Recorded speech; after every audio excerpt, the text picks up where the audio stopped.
Hello and welcome to the next episode of ADHD Mums. Today we have an episode called Are You Too Much or Are You Just Misunderstood? ADHD, RSD and the power of emotional intensity. Have you ever been called intense? Probably. Have you ever been called too much? Probably. And have you been misunderstood before? I would imagine definitely. Before I was diagnosed with ADHD, I used to apologize to people when I'd meet them. I used to say, I'm sorry, I know I can be a little bit intense. I'm sorry, I can be a bit much. I would actually apologize as a way of meeting somebody. Like, hello, how are you? I'm this person's mum, or I work here. Just to let you know that I'm a bit intense. I know that I'm a bit much. And when I look back, I feel really embarrassed and a bit shameful that I would apologize for my personality as a way of a greeting. And that really has pushed me to do this episode because I just see in the Facebook group over and over again, people talking in a very similar way.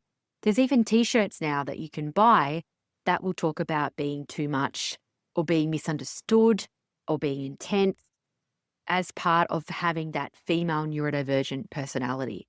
Now, this episode is really going to talk about the unique challenges that we face in regards to emotional intensity. I really wanted to include rejection sensitivity dysphoria in this, RSD, because this is going to play a role in self-regulation and emotional management, boundary setting, and we are going to be looking at how we can make emotional intensity work a little bit more for us rather than against us. Emotional intensity for me has always worked as more of a weakness in the past, but I'm trying at the moment to look at the ways that I can harness the emotional intensity in a way that is going to serve me better.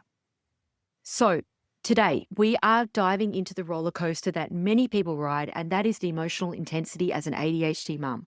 For example, if you have ever found yourself crying because somebody didn't wave back, or giving yourself an impromptu pep talk into the mirror because you just snapped at your child and you feel horrible about it, or you spoke harshly to your partner who didn't deserve it, or you snapped, you were impatient, you were frustrated, then this episode is for you. Now, RSD can be really tricky. We're going to go into that today, and we are going to really look at the way that it can just come out of nowhere. You may not know that you have RSD. At the end of this episode, you will know, and we'll also talk about how we can work with it. So here at ADHD Mums, we don't just talk about the problem, do we? We all know about the problem. We move through to the practical strategies, into what we can do, how we can live in a way that works for us. So let's get into it. This episode is for ADHD mums who feel overwhelmed by emotional intensity. If you want tools or strategies to try to navigate those heightened reactions, maybe you're wanting to understand more about RSD. If you have RSD, how to handle it a bit better, how to set boundaries with empathy. And also a big one, how to model emotional resilience for your kids. Now, have you ever left maybe a mum's night, a school meeting, a PNC meeting, maybe a family gathering, and you leave, and as you leave or you get in the car, maybe you start thinking straight away, or maybe it comes on later, 2:00 in the morning is when my brain really likes to switch on. And then you can, not everybody does this, but a lot of people will do this. I do this where I spend hours replaying the conversations that I've had. I may send multiple apology messages. I may call and leave a voicemail and say sorry. I may lose sleep over it and wonder if anybody's upset. Now, I know that a lot of other people do this too, because this is a funny one. I worry about what I've said, but when I will say to, like, let's say a close friend, what did you think about what I said in the meeting? I felt like I shouldn't have said that. It didn't go well. Maybe I offended somebody. And often a friend of mine will say, I don't know what you're talking about. What did you say? I didn't know. It's like my sense of what I think might have happened in that moment was not what they got. Now, on the flip side, I have had so many friends that would text me, message or call, or would see me and would apologize for something that they have said in a group environment, particularly where they believe they may have offended somebody or upset somebody, or they weren't sensitive, etc., etc. And when they say that, often I don't actually know what they're talking about. And I wonder with our ADHD brains, I know in our ADHD brains that often we amplify quite a minor social moment into a full catastrophe. Does this sound familiar to you? Okay, let's unpack why it happens. The other thing that I think is important to note is that sometimes as an ADHD mum, we have an experience of offending people often, always being the one wrong, feeling left out, to the side, not included. And it's like we approach every group setting that we know that we're in the wrong and sorry in advance. But that is just not a healthy way of thinking or living. And I don't think our sense of reality in those moments is actually what happened. I think we do amplify it. So why does emotional intensity feel like a storm that is just going to overtake our lives? The reason why is because with RSD, rejection sensitive dysphoria, even a minor criticism or a perceived rejection can feel deeply personal. It can lead to a shame spiral, a guilt spiral. A lot of this can result in over-apologizing, misinterpreting intentions, avoiding people, or even losing friendships because you just keep over-apologizing for things that they don't understand. So we know in regards to emotional intensity that with ADHD, it's not just about being distracted, hyperactivity. It's actually a really emotional sensitivity, reactivity, or a dysregulation that can happen as well. And that when we look at the research, we know that the limbic system, the brain's emotional hub, is just so much more active in an ADHD person. So we know that it's true. We do feel emotions more deeply. We are more intense. We do react more. And this can often impact in sibling fighting, where children don't ask things nicely. They fly off the handle, they jump to conclusions, and it can create a lot of chaos.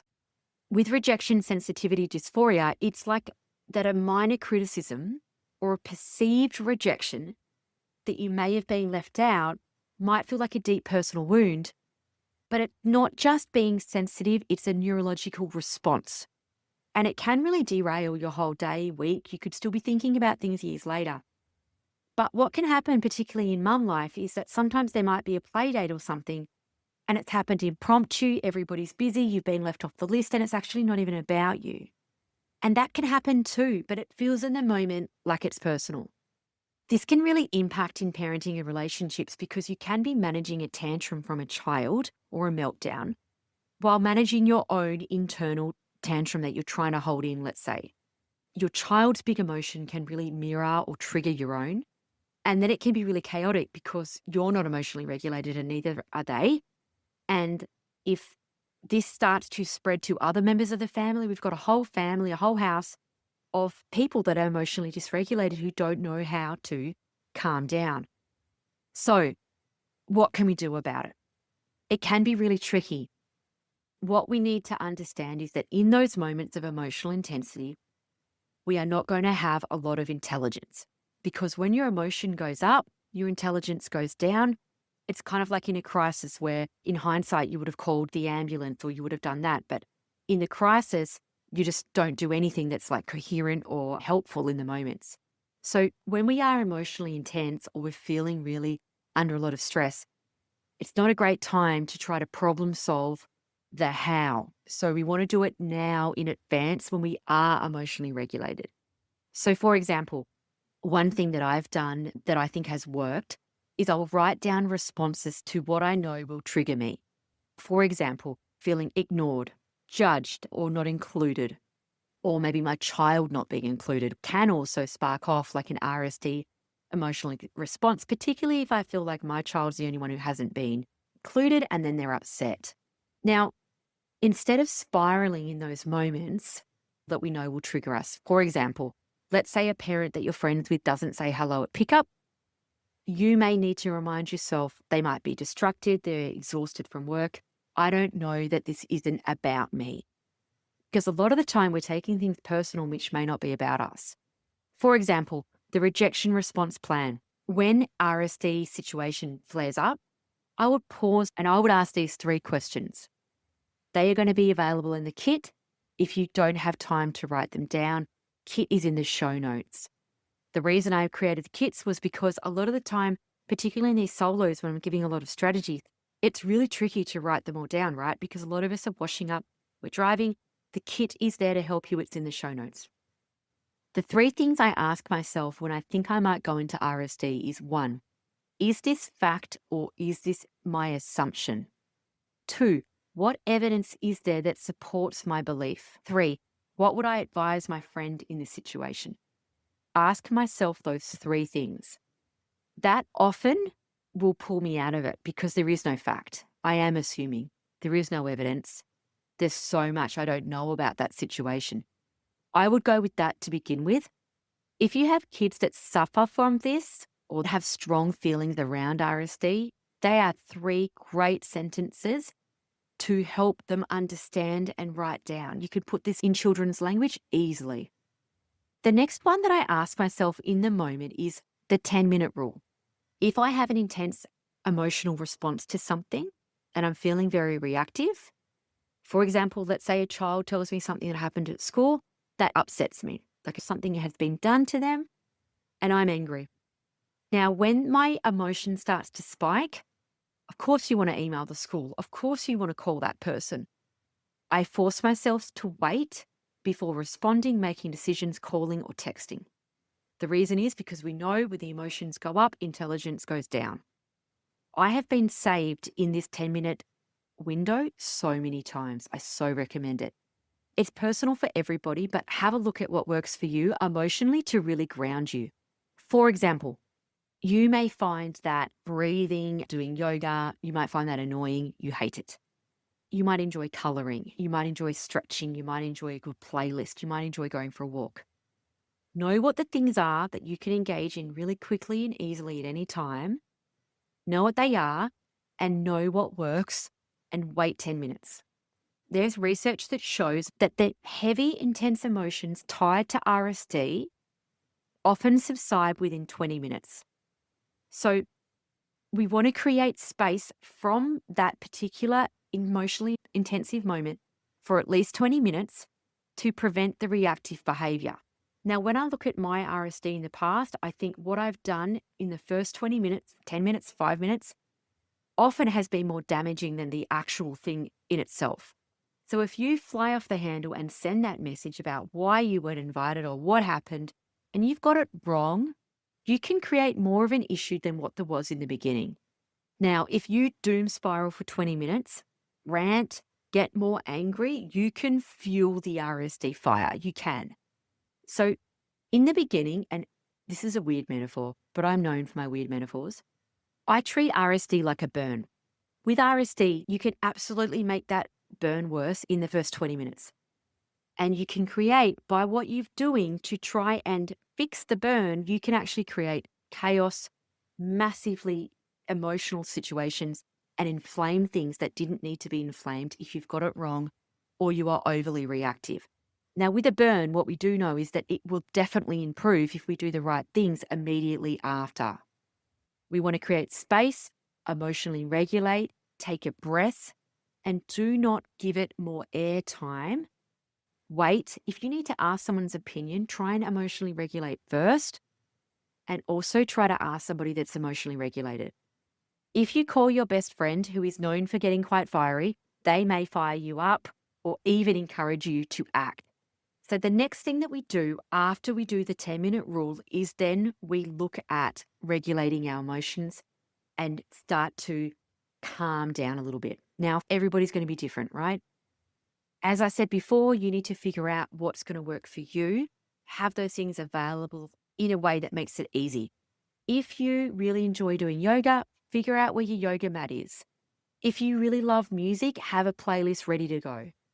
Whatever it is that you need, make sure you've got it available, ready, and you can do it with kids around, or you've got an activity they can do quickly that you can grab that 10, 20 minutes that you need by yourself, that you're not continuing to emotionally escalate. Now, scripts. We do need to talk about these emotional moments with your children. One of the biggest challenges for ADHD mums is to stay emotionally stable or emotionally regulated, particularly around children. The reason being is because we don't want to be saying damaging things to our children when we can avoid it. Now, I don't want to lay on guilt. If you have yelled things that you regret at your children, you would be one of many, of the majority, I would say. So this is not going to be a pile on the mums to be perfect. This is not going to be a pile on the mums that you have to push your emotions down. Don't say how you feel. Swallow it all up and just smile and do toxic positivity. That is not what we are doing here. But what we are doing is trying to keep emotionally regulated to reduce the likelihood that you will yell something at a child, a partner, a family, or a friend that you will regret.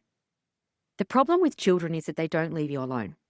It's so much easier to say to a partner, a family member, a friend, I need space. I'm sorry. Can I just take a break? Children, particularly under 10, not so much. So if you've got children under 10, we need to keep regulated to avoid yelling those things. So we need to take some scripts and try and have them ready and available to you so you can use them when you need them. I wouldn't, in the moment when you're emotionally intense, have a child follow you around and then say something you regret or model something that's not very good emotional regulation, because we have to model this for our kids, right? So we need to do this when we're feeling good, not when we are already emotionally dysregulated. For example, if you enjoy breathing, you may say, let's take 3 big breaths together. If you are going to need to be with me in this room, I'm going to be doing my breathing. You can do it with me. If your child's a bit older, you may say, I need a moment to calm down so I can listen to you better. Could you give me a moment? You may hide in the toilet and say you're doing a poo. With my children, they don't care. They will still try and come in. I find it weird, but they do. So have a think about what are some scripts that you can say, and you need to make them close to your personality and the way that you usually talk. Now, one thing that I've done recently that I really love is I've created a calm down area. It is a seat on an area outside. I live in Queensland, so it's usually quite warm, but you could use it in a beautiful, cooler place as well and have a blanket there. And it is my calm down area. My children rarely leave me alone. I'm aware of that. So what I do is if a child wants to be with me, I say, you can be with me. Depending on how triggered I am and which child it is and how I'm feeling, they may want to cuddle me. I don't always feel like that. So I usually set up that expectation. This is mummy's calm down area. You may sit there. We can breathe together. This is what I'm doing. But I don't want you to be loud. You cannot have chats here about your day. You cannot fight with siblings around me. I need 10 minutes. I also like to put on the timer. They watch it count down. It is not a talking place. Now, everybody calms down differently. I calm down by solitude and quiet. But you can also do it this other way. You can also put in more sensory input. You can have a dance party and have music. You can do emotionally regulation in ways that work for you. Some people emotionally regulate by walking or running.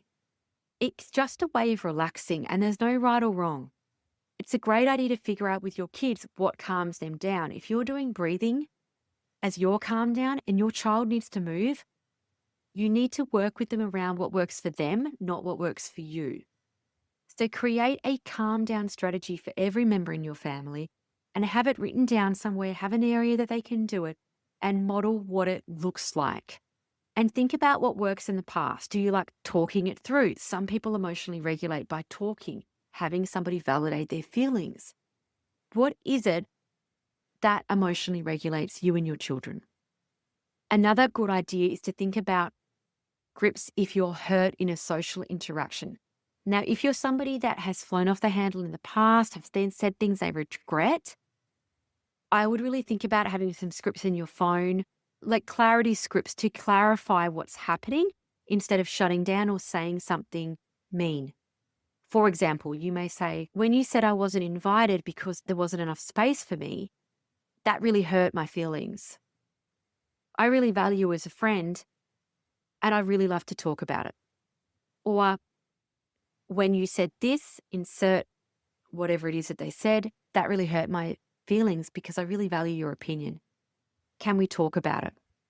Or maybe I noticed that you guys all caught up on the weekend and I wasn't invited. I wasn't sure why that was. And I felt really hurt because I always invite you. Could you let me know why I wasn't invited? Often asking for clarity is a really good way instead of shutting down or attacking. So instead of saying, I'm sick of you not inviting me, I felt left out, you this, you that, There might be a really innocent reason, and by asking for clarity, you're not attacking. I love asking for clarity. I love saying, I'm confused. I'm not sure what you meant by that. It's a great way of asking for more information without somebody feeling like you're attacking. If you're feeling like you're being criticized, you might want to think about some scripts around that too. If someone's criticizing, you might say, oh, thank you so much for sharing that. I'm just going to think that over before I respond. Or you might say something a bit more casually, oh, thanks for that. I'm going to have a think about it. I might chat to you later. There's nothing wrong with acknowledging your feelings privately. You might say to yourself, that really hurt, but it doesn't define me. I can use it to grow. If you're feeling criticized, you can also talk to a partner about it. You can talk to a friend about it. You can acknowledge your feelings privately. And you can use the emotional regulation to calm down before you respond. If you're somebody that gets defensive and gets quite angry, I would have a look at having some really nice scripts in here, particularly around family members. There is some great content that I released around Christmas time in December around family criticism, people not believing in ADHD. There's some great scripts in there around handling family members. I would absolutely go back if that's of interest. The next step is to look at boundary setting. So a lot of the time in terms of emotional regulation, we find it hard because sometimes we don't have very good boundaries. Now, many ADHD mums people please. We do it a lot. And sometimes we try to avoid rejection at all costs. And setting boundaries can be really key to protect energy and emotions. So if you have a lack of boundaries, it can mean that people cross them and then you can end up really upset. If you set good boundaries and you hold them, it's a good way to protect your energy and emotions and set yourself up for not getting in a situation that may really emotionally trigger you. For example, I've got some scripts here around, let's say some examples I see often. If you're with your child's school, for example, instead of committing to a volunteer role, if you don't want to, you could say something like, I need to help, but I need to check my schedule first. Can I get back to you? Now, these scripts are available in the boundary setting episode, which I'm going to put in the show notes. So if you are having issues with boundaries, I've got a whole episode about boundaries and boundary creep. Emotional regulation issues can come back to your boundaries, and I really encourage you to have a listen to that episode. But if you've listened to it, I don't want to go back over it because that episode has been covered elsewhere and it was only a few months ago. Now, I just don't feel like I can finish this episode without talking about self-compassion. A lot of people talk about neurodiversity as being like the antidote is self-compassion. But self-compassion is kind of like an overused word, a bit like self-care. So sometimes I think it loses its power because it's overused. But we really need to have a look at self-compassion here because me apologizing for my personality when I meet somebody, that's really sad. I'm actually really embarrassed to even mention that. So let's have a look at our emotional intensity as a strength. How can we use our intensity in a way that works? For example, I'm an incredibly emotionally intense person. Now, what that means to me is I deeply care, I connect really authentically, and I bring so much passion to everything that I do. What is that perfect for? Podcasting, friendship, advocacy. I care so deeply about things that I can't just let them go. I don't understand how people can just accept the NDIS changes without doing something, without saying something. Like, I have so much energy, and I've really been praised a lot in that podcast for that. What I do for people and the way that I take things and push it out onto a platform, onto change.org, even if it doesn't personally affect me, matters. So instead of berating myself for being too emotionally intense or being too much, whatever it is, I try and move that in a way that works for me. Now, this isn't about reframing ADHD as a superpower because I think that can be really toxic because it kind of diminishes how hard having ADHD is. But my emotional intensity works for me in terms of advocacy for my kids because I care so much. So think about your emotional intensity and where it can be positive. For example, I know I also have emotionally intense children. Surprise, surprise, because they come from me. But I model how to handle the emotional intensity for them. I'll say, I'm really sorry. I was frustrated earlier. I got really angry. I didn't handle it the way I wanted to. I'm sorry. Look, can we figure out a way to do it better together? So normalize emotional breaks. One of the biggest takeaways I would have here is to teach your family that taking your time in as an adult is a positive sign of strength. It isn't a weakness. If you have emotional children, show them how to harness it. Maybe they're going to go into caring professions. There's so many of us that are in those caring roles in terms of animals, psychology, mental health, helping others, advocacy. There's so many ways that we can harness some of our emotions. We want to learn how to, yes, if we start to feel a positive emotion, this is how we can bring it down, and this is how we can harness it. And model, for example, a high stakes meeting like a parent teacher, a family gathering. Model how to emotionally prepare for that, bring yourself down during it, and to really start to model that emotional resilience for your children. And just remember, this is super hard. This is not something that you will master from the episode. I haven't mastered it. So many adults haven't mastered it. Learning the skills, even starting a journal, what worked for my emotions, what brought me down, what made a weekend feel better, how did I react better, how did my children react better, what worked, what didn't. Start to look at how you tick, how your emotions work, plan for it, script it, acknowledge your boundaries, and start to find ways to make it work for you. Because your emotions are powerful, but they don't have to control you. If we have the right tools, we have self-compassion, you can actually navigate this with authenticity and being real. It's really important that you know that emotional intensity is not a weakness. It's a strength if it's harnessed effectively. If this episode resonated with you, share it with another mum that needs to hear it. Thank you so much for listening, and I'll see you next time. The key message here is you are not alone. Thank you for listening. If you enjoyed this episode, follow us on Instagram or head over and join our amazing ADHD Mums Podcast Facebook community. Everything you do matters and helps to spread the word about what neurodiversity in females looks like.